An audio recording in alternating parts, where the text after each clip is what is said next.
ઉપલેટા શહેરમાં યુવા ભાજપ અને જિલ્લા યુવા ભાજપ દ્વારા શહીદોને શ્રદ્ધાંજલિને લઈ મશાલ રેલીનું આયોજન કરવામાં આવ્યું છે। ભારત પાકિસ્તાનમાં કારગિલ યુદ્ધ થયું હતું। આ કારગિલ યુદ્ધમાં આપણા ભારત દેશના કેટલાક વીર સપૂતો શહીદ થયા છે। આ યુદ્ધ અને દેશની રક્ષામાં શહીદી વોરી લેતા આપણા ભારત દેશના સપૂતોને શ્રદ્ધાંજલિ અર્પણ કરવા તેમજ તેની યાદો કાયમ યાદગાર કરવા ઉપલેટા શહેર યુવા ભાજપ અને જિલ્લા યુવા ભાજપ દ્વારા કારગિલ દિવસના ભાગરૂપે ઉપલેટાના મુખ્ય માર્ગો પર એક મશાલ રેલીનું આયોજન કરવામાં આવ્યું છે।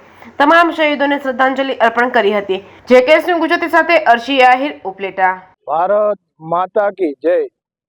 આજરોજ ઉપલેટા શહેર ખાતે ઉપલેટા શહેર યુવા ભાજપ તથા ઉપલેટા તાલુકા યુવા ભાજપ દ્વારા એક ભવ્ય મશાલ રેલીનું આયોજન કરવામાં આવ્યું હતું।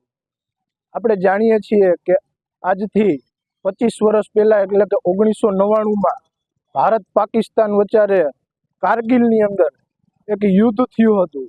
એના ભાગરૂપે શહીદોને યાદ કરીને અને એક વિજય ઉત્સવ તરીકે આજની તારીખે ઉજવણી કરીને સમગ્ર શહેર ભાજપના મુખ્ય હોદ્દેદારો અને યુવા મોરચાઓ દ્વારા આ રેલીનું આયોજન કરવામાં આવ્યું। અસ્તુ ભારત માતા કી જય। વંદે માતરમ।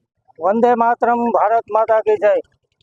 ઉપલેટા શહેર અને ઉપલેટા રાજકોટ જિલ્લા યુવા ભાજપ દ્વારા આજરોજ કારગિલ દિવસ એટલે કે 1999માં જ્યારે પાકિસ્તાને આપણા મા ભારતી ઉપર હુમલો કરેલો અને આપણા વીર જવાનોએ વીરતાપૂર્વક તેનો સામનો કરેલો અને તેના શહીદ દિવસ અને એક આપણે જીતની ઉજવણીના ભાગરૂપે આજરોજ ઉપલેટા શહેરમાં એક મશાલ રેલીનું આયોજન કરેલું।